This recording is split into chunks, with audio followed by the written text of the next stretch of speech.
అమరవాణి సంస్కృత సూక్తులు అర్థాలు. ఇవాల్టి అంశం విద్య. విద్యానేవ విజానాతి విద్వజ్జన పరిశ్రమం నహి వంధ్యా విజానాతి గుర్వీం ప్రసవ వేదనాం. విద్వాంసుల పరిశ్రమ విద్వాంసుడికే తెలుస్తుంది, భయంకరమైన ప్రసవ వేదన గొడ్రాలకేం తెలుస్తుంది.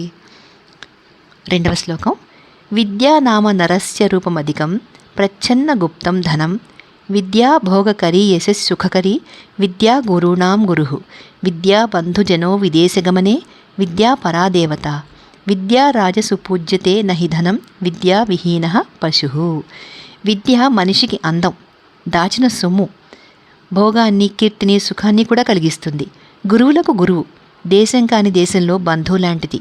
పరదేవత, దాన్ని రాజులు పూజిస్తారు, ధనాన్ని కాదు. విద్య లేనివాడు వింత పశువు. మూడో శ్లోకం. విత్తం బంధుర్వయః కర్మ విద్యా భవతి పంచమం ఏతాని మాన్యస్థానాని తురియో యద్యదుత్తరం. సన్మానించదగిన ధనము, బంధువు, వయస్సు, కర్మ, విద్య అనే ఐదింటిలో క్రమంగా ఒకదానికన్నా రెండవది మేలైనది.